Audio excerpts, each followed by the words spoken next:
Hi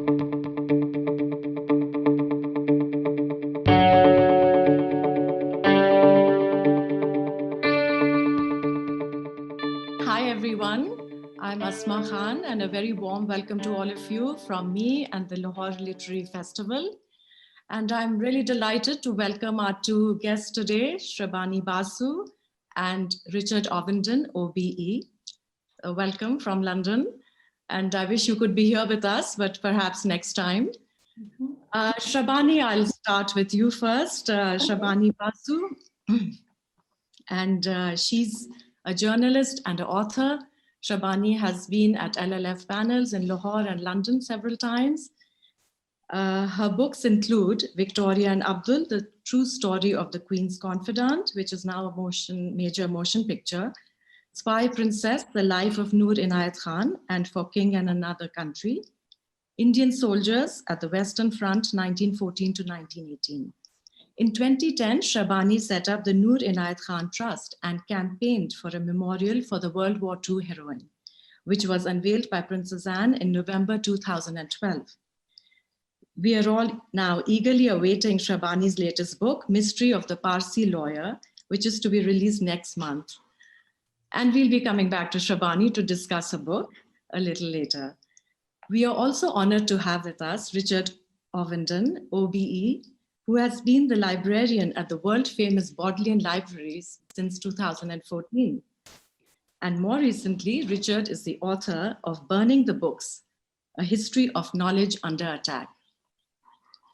Prior to this, Richard has held positions at Durham University Library, the House of Lords Library, the National Library of Scotland, the University of Edinburgh. He was educated at the University of Durham and the University College London. He was appointed OBE at the Queen's Birthday Honours in 2019. Richard also serves as treasurer of the Consortium of European Research Libraries. He's the president of the Digital Preservation Coalition and as a member of the board of the Council on Library and Information Resources in Washington, DC. So welcome, Richard. With this illustrious career and your association with some of the most important libraries in the world, and you've been at the Bodleian since 2003, first as keeper of the special collections, then as deputy librarian, and then of course as the most senior executive position at the library since 2014. Many of us have only heard about the Bodleian Libraries, and we know how famous they are, but we don't know enough about them. We don't know of their amazing collections, their buildings, and the histories attached to them. So could you please first tell us about the Bodleian Libraries and Sure. also your role as the librarian?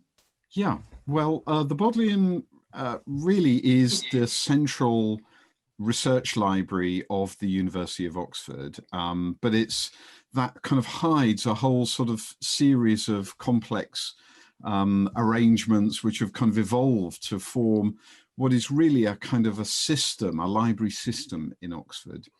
And actually last year we celebrated our 700th anniversary as the Central University Library, begun in 1320. In the Reformation of the 16th century, it was destroyed and then rebuilt at the end of the 16th century by a man called Sir Thomas Bodley, who's a businessman and a diplomat in the court of Elizabeth I, and he ploughed his own money into kind of re-establishing a library in the university. And from that point, it's grown to be the institution that I'm responsible for today, with 27 libraries in the city, ranging from libraries in our teaching hospitals through to specialist libraries for subjects like Japanese studies or music. But with this historic institution called the Bodleian, after that kind of refounder, Sir Thomas Bodley. And I think one of the defining characteristics about the library is that although it's a university library, so its primary function is to support the research and teaching that goes on in the university with students and academics, it also has this kind of national and international role as a great research repository. So in 1610, my predecessor, the first librarian, and our founder brokered a deal where all books published in the United Kingdom would be given to my library for free. And that was enshrined in law in 1710 in the Copyright Act of Queen Anne and in subsequent legislation. And that means today that we receive 1,000 new books every day. Wow. So the collections are on the scale of many national libraries in the world.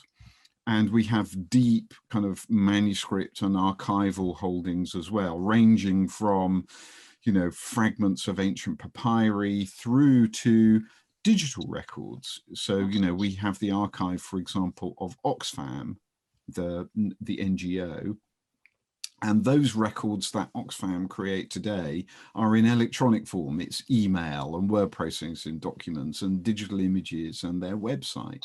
So we archive those, and increasingly our focus is on information that is born in digital form rather than born on the printing press or in handwritten documents. And so we have these very kind of large holdings of physical materials in you know, printed books and manuscripts and archives, but an increasingly large kind of digital portfolio. And so the library today is a mixture. I think you could call it a hybrid library, both a digital library and a physical library. And it's quite interesting that our reading room spaces have never been more popular. Even in this digital world where all you really need to access the Bodleian is one of these, that actually students and young people really value these kind of, some of them very historic and beautiful reading rooms, as places to escape from the world and think deep thoughts and write. And so that kind of function is still there, that kind of core function from back to 1320 when we were first established. And you know, the organization is a big one. I have you know, 500 staff and spread across all these different buildings, and with specialisms ranging from, you know, music to medicine.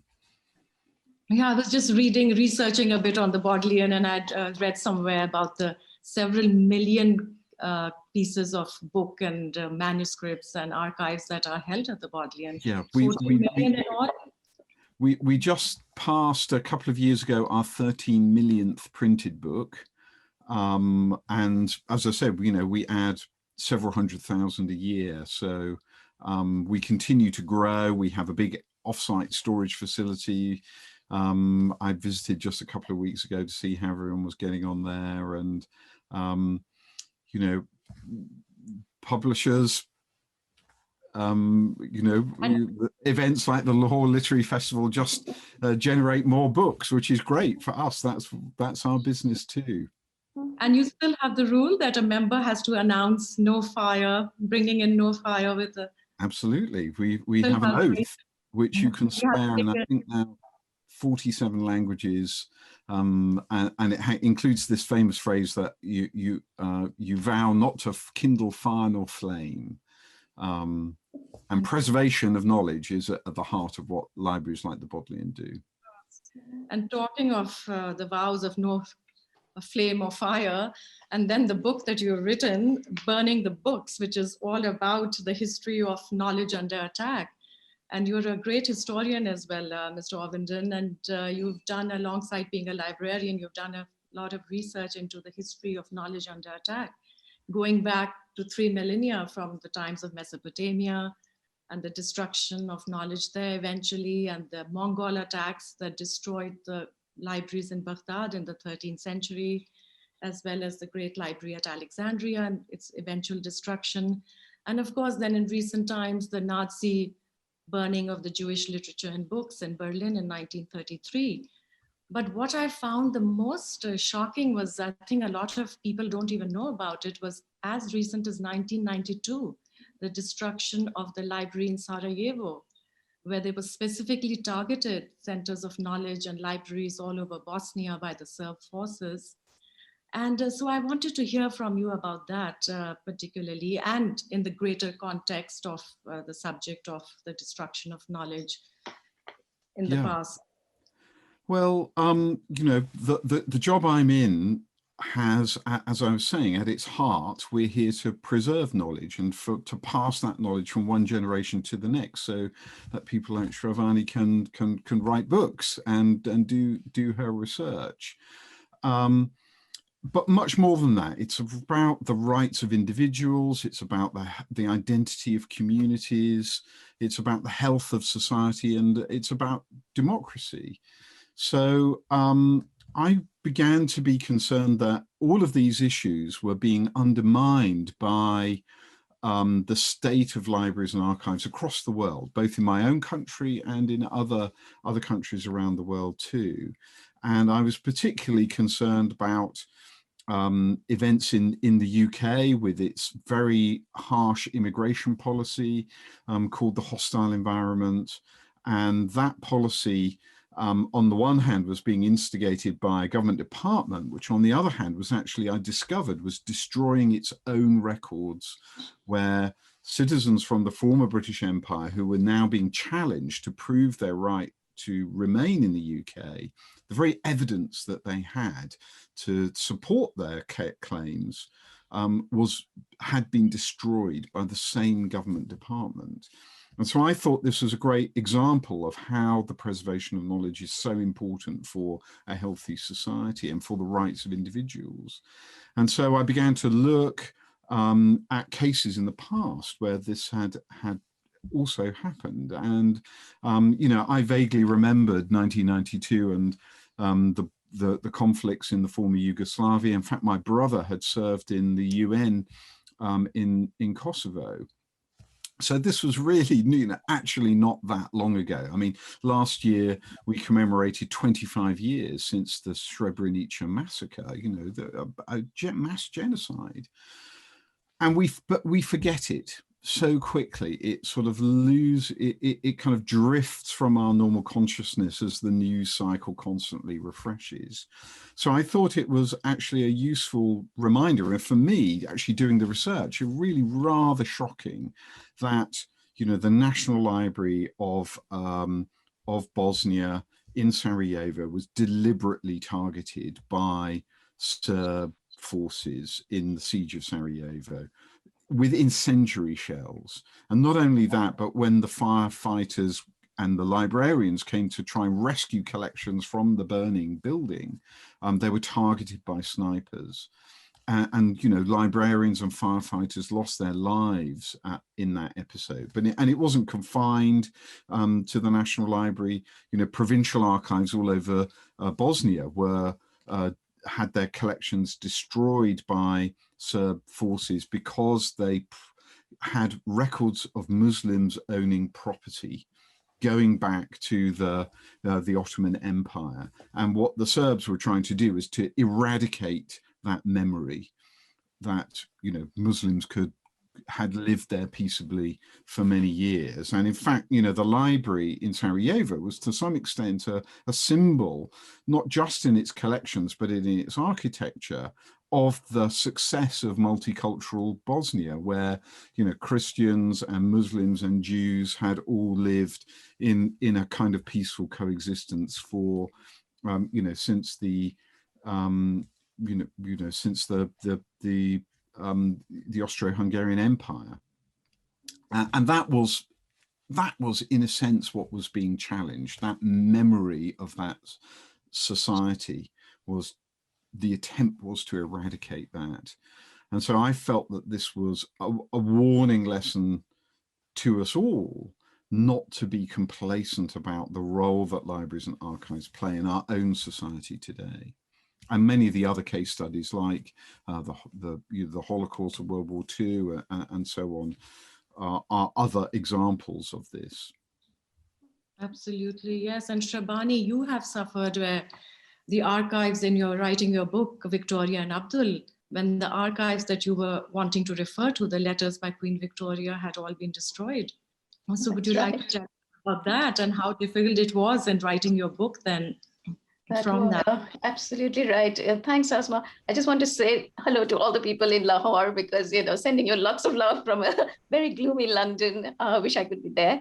Yes, I mean, archives, Richard, as Richard said, you know, what would we do, historians, without what you do, Richard? And I loved your book. And Richard, I just want to say that what really struck me in your book was the attempt by the people to save these. While there are all these forces destroying these, there's always the people who risk their lives to save objects, to save, and that really sort of came to my heart. Yes, to come back to Victoria and Abdul. So when I started the research, I had nothing much to go by, but just a blank outline. And I thought this would be quite fascinating to look into. But the first thing I found is that all the letters had been destroyed. And this is after Queen Victoria's death. Hours after her funeral, her son and heir, Edward VII, Bertie, as he was called, he just orders, he hated Abdul, for all the reasons we won't go into now, but obvious ones. And the first thing he ordered is that there is a raid on his house. So dawn, February, a February day like this, there is a knock on his door, and standing outside is Princess Beatrice, Queen Alexander, and a lot of tough guards, and they raid his house. They destroy his study. They take all the letters written by Queen Victoria to him over 10 years, 13 years that they're together. And they make a bonfire outside the house, outside Frogmore Cottage, and they burn it. So she used to write to him about 3 times a day, some small notes, some signed with little crosses. A few survived, and they are in the archives in Windsor, which is why, I saw about 6 to 8 letters, that's all. And you can imagine how many would have been burnt. So that whole archive gone. But I said, what do you do? Where do you start? So I thought, well, let's just go to the people who burnt it, go to Windsor Castle first. And I wanted to see Queen Victoria's journals. It took me about 4 years to piece everything together. Her journals, the Urdu journals that she wrote, which nobody had opened. I think I was the first to open it after over 100 years, and the blotting paper came, floated out in my hand. It is the most amazing thing when you touch and feel, the original work.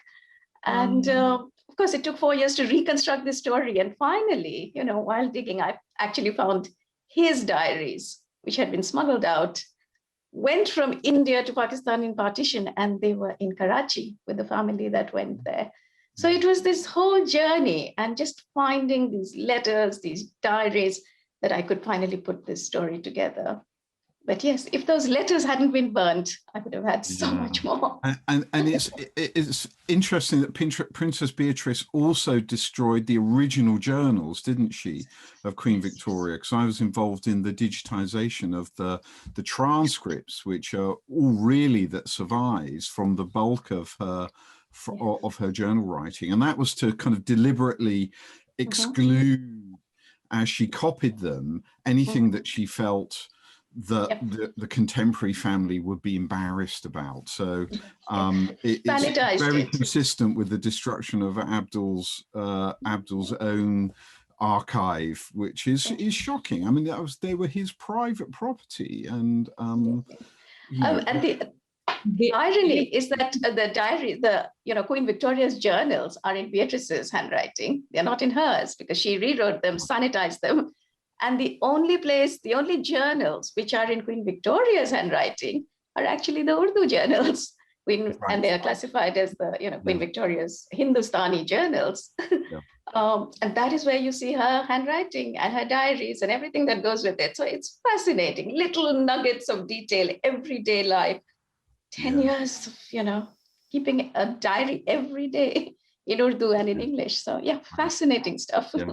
Yes. And imagine if the rest had not been destroyed, the rest of the letters in Urdu, they would have probably been at your library, at the Bodleian in Oxford, part of your collections.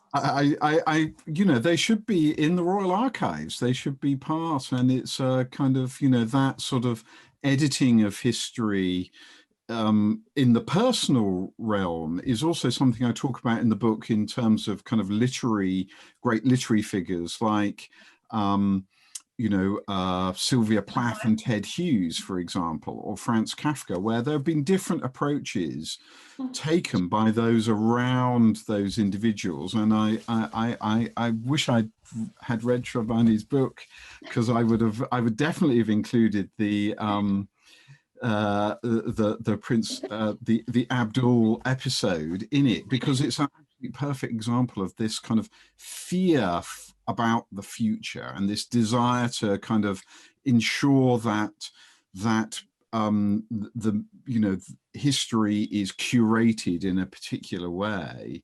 And with Franz Kafka, his great friend and literary executor Max Brod was put in a very difficult position.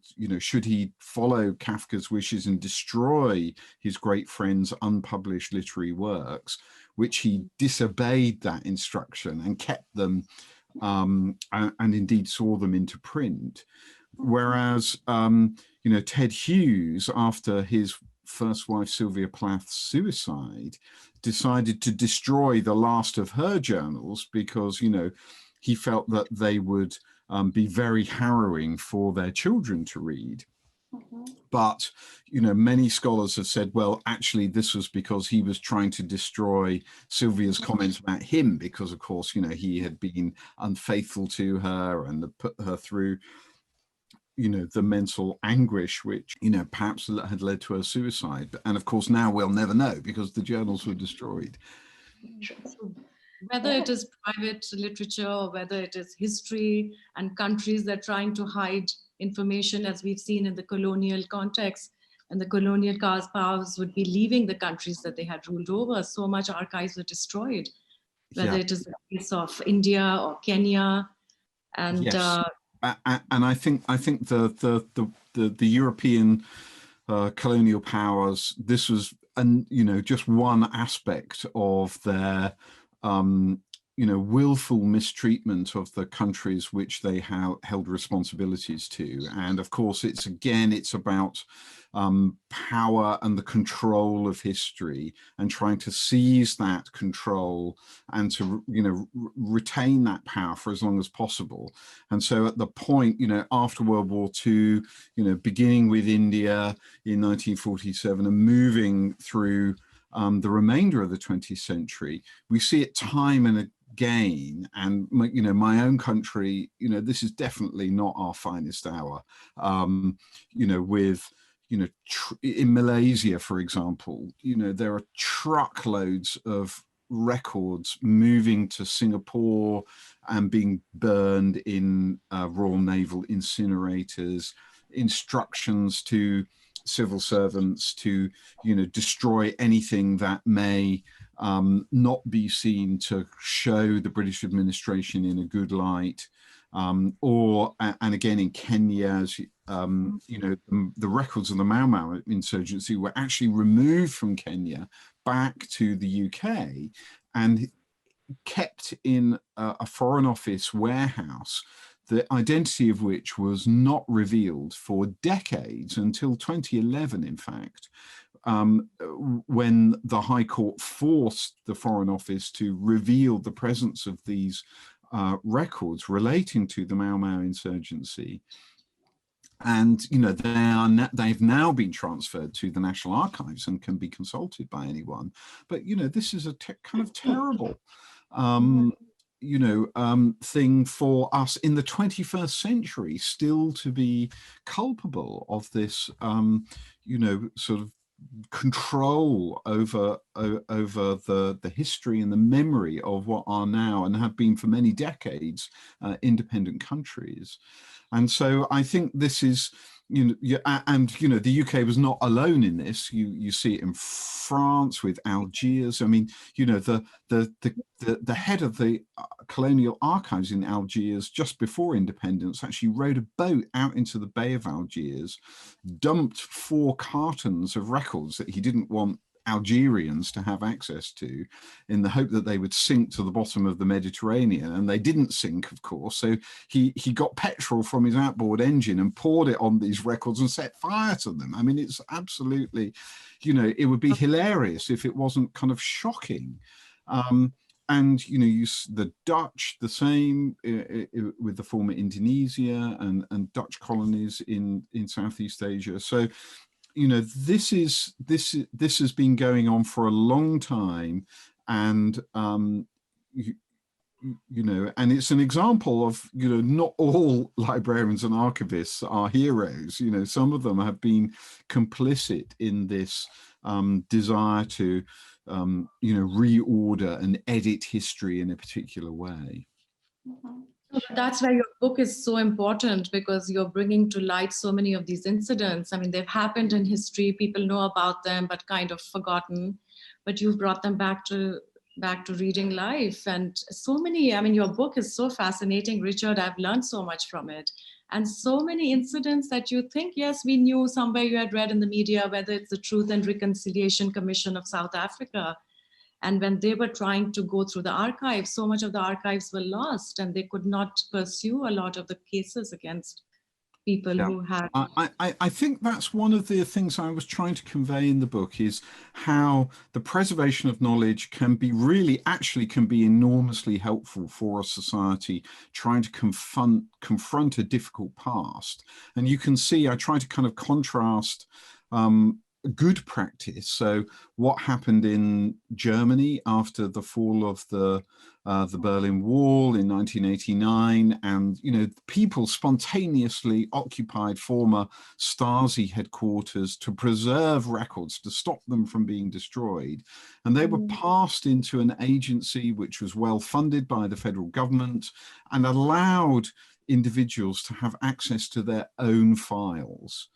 And they were able to therefore confront the fact that many of their friends and family members were informing on them.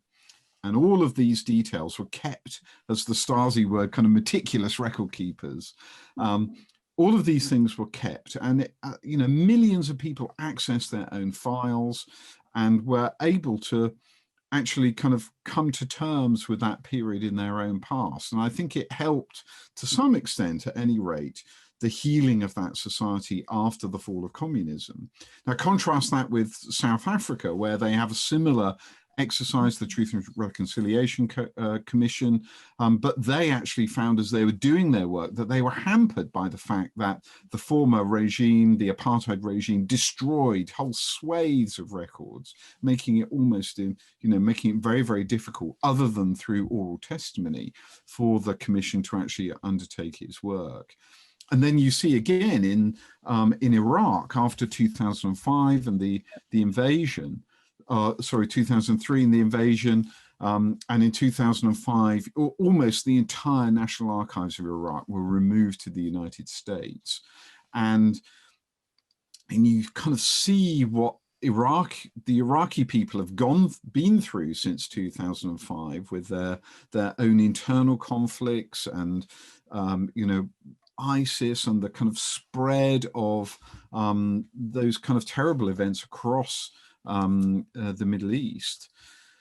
And, perhaps the archives now, and fortunately, actually, after my book was published, the final tranche of the Iraqi National Archives have been returned to Iraq from the United States. Perhaps now a new generation can come to terms with that very difficult period from the ascendancy of Saddam Hussein up until today, really, and to kind of understand what their society has been through, what the forces at play were, and rewrite their own history and begin their society again. Absolutely, and your book has probably been instrumental in and several other such writings in the return of these archives from the United States to Iraq, because otherwise they had been there at the Howard collection at the Stanford University, and it was apparently impossible to even see them, even when researchers would make requests to have access to that. Not impossible, but very difficult. And accessing the records while they were there, there was a whole kind of vetting procedure. You couldn't see the original papers. You could only see digital files. You weren't allowed to take copies.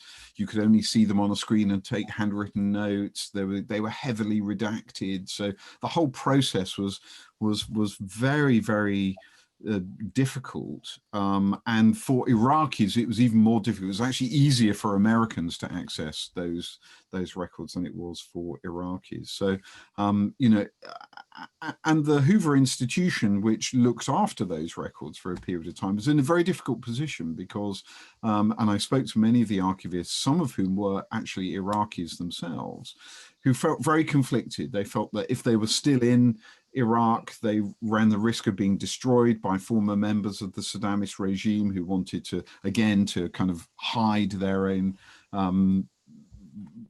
you know, activities or the evidence of their activities. Yes.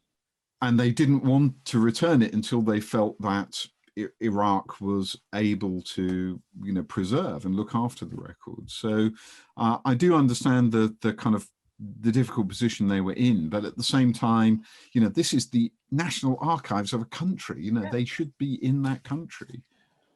Yes, and you refer to them quite sensibly as the displaced archives or the immigrant archives, and which brings me, Shabani, to your other book, where you discuss about the letters written by the Indian or the soldiers from the subcontinent who were fighting the World War in Britain and Europe. And they sent these letters to their families from the wet trenches of Europe. And apparently a lot of the letters never reached their families. Well, actually, Asma, it's quite amusing because this is one case where the control actually works many years later in the favor of the archivist and the historian, because the reason they control these letters is because they had to censor them. These letters are written in Punjabi, in Gurmukhi, in Hindi, in Urdu, and, you know, all the sort of regional languages. Most of them were dictated because the soldiers were all illiterate. They went through a censor board, strict censor board, who, you know, with specialists in the languages, because in case they were giving away any information about, you know, where they are or any instructions, or if they were complaining about, you know, how they were treated, or saying things like, don't come here, this war is awful, etc. So they were, because they tried to control these letters and they censored them and they translated them, is why we actually have hundreds and thousands of letters in the British Library now, many of which are marked with, yes, not sent, you know, so they never reached, which is very sad. But, you know, 100 years later, for me as a historian, I can read these letters and see which ones have cleared and which ones haven't. And also these letters are just so moving. You know, you just have to see, there is a Pathan who writes, all I want is, I mean, his went through, of course, and it was just, all I want is a flute to play on. Somebody send me a flute, put it in a, you know, and he gives, you know, just wrap it in cotton wool, send me a flute. Well, the funny story is because the censor board read this and they knew this soldier who was injured, he was in a hospital, wanted this flute. They actually go to Boozy and Hawkes in London and get him a flute, which is then reached to him. And they only knew that because they were censoring these letters. So that one ends well because he actually gets a flute. And so there are all these stories that come out from these letters, and it's the reason they're just so valuable. You know, every little note that's written 100 years ago means something. And it's these nuggets that, you know, I love to just bring out. Well, then this brings us down to the digital age and, you know, preserving knowledge in the digital age. I know, Richard, you're not much in favor, as I've realized through your book, of the big digital companies and how they're devouring all the knowledge and not giving enough. So what would be your take on that?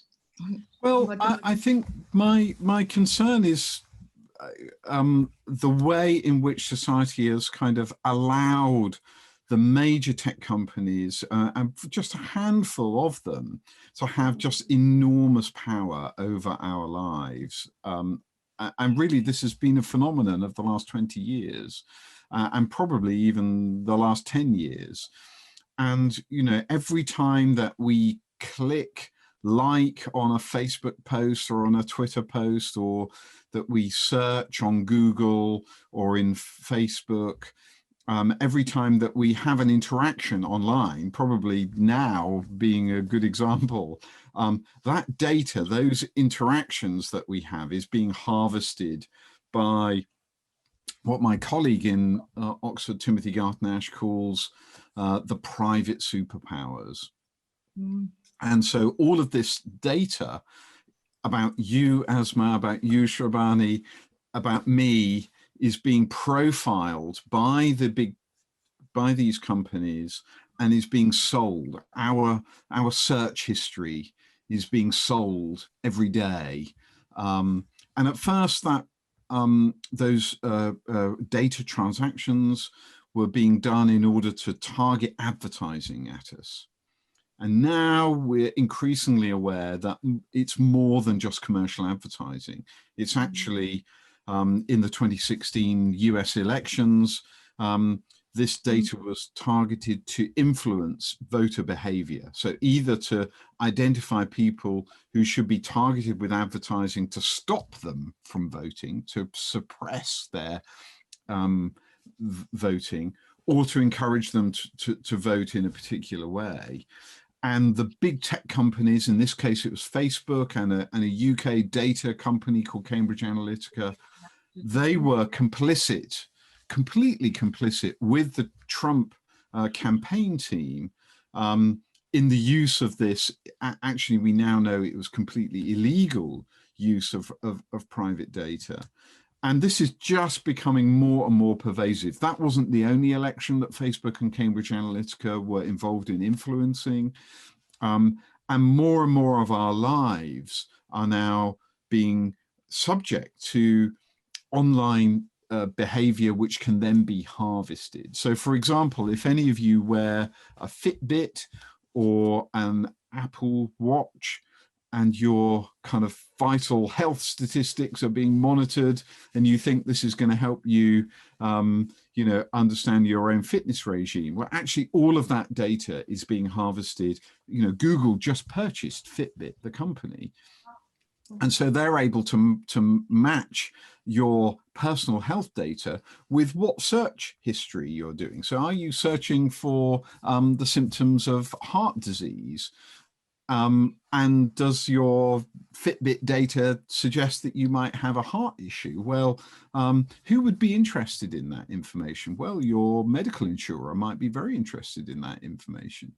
So I think we're in an age now, particularly with the Internet of Things and with the pervasive nature of everybody's online behavior through social media or through searching or, you know, our credit card, of course, exacerbated by the pandemic where everyone's doing everything online all the time, that this is just placing increasing power in the hands of the private tech companies who also have enormous wealth. So they're able to innovate and to use and be incredibly clever about the way that they use all of this data. And what I think we should be doing as a society is taking a step back, thinking about regulation and thinking about where our private data should be held and stewarded on behalf of our citizens and not on behalf of these private, enormously wealthy corporations. And I think that libraries and archives could have a role to play in doing that if they're resourced properly. And in the book, I suggest a memory tax. I call it a memory tax, but it could be a way, a very small taxation on the enormous wealth of these companies going into libraries and archives for the sake of society and for the sake of democracy, for the sake of the rights of citizens. Well, that sounds quite fair, getting something back from these big tech giants.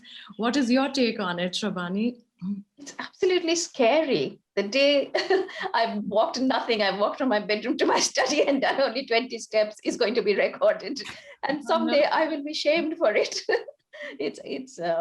Yeah, no, I agree totally. I'm actually not on many of the social media platforms at all because I'm just nervous of technology and just doing too much and putting myself out there in the space. I mean, all I do is Twitter. I'm not on Facebook. I'm not on anything. So in a way, it's quite nice to hide. Sure. I mean, you can't really hide all the time, but yeah, sometimes it's just nice to be away. Yeah, there's an increasing idea of digital abstinence as a way of And that doesn't necessarily mean you don't engage with the digital world, but there are ways of doing it in which you can restrict the amount of data and information about you that is harvested by these companies. True. You mean protect your personal privacy and still use the benefit of the digital companies. Absolutely. Yeah, I couldn't agree with you more. I'm also terrified of this. But on the other hand, I mean, they have been incredible amount of work that they've done, Google, and especially I think Google in digitizing so many books and so many important documents and archives that would maybe otherwise have been lost forever. I mean, this is I'd actually disagree with you, Asma. I think, certainly, and I was part of the big Google mass digitization effort that came to Oxford, and we digitized 130 million pages of 19th century books, which are all freely available online. But Google were only able to do that because libraries preserved the books in the first place. And they put huge amounts of money and time and effort and skill into that preservation over centuries.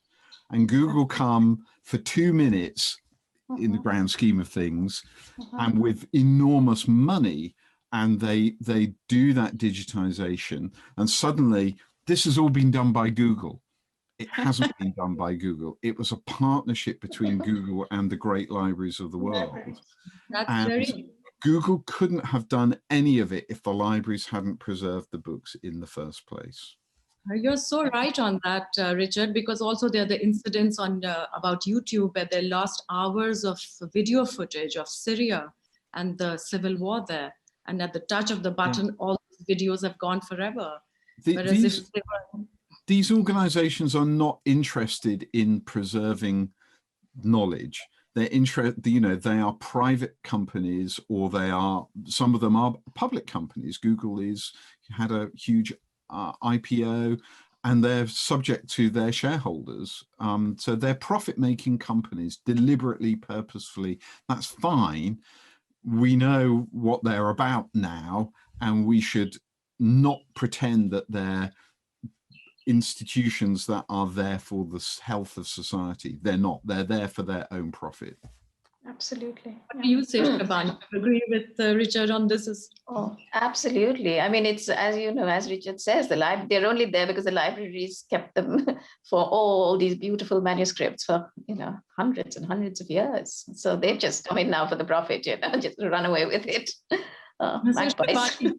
As a historian, do you still prefer to look at an old letter, handwritten, whether it's by Abdul or Victoria and your other great characters? Absolutely. Yeah. I know. I think, most of my books have been sort of, pre-1947, really, because I don't know what I'm going to do in the future when everything is, they're not letters or diaries. It's going to be text mails. Thank goodness I won't be around writing at that time, because those are going to be the records.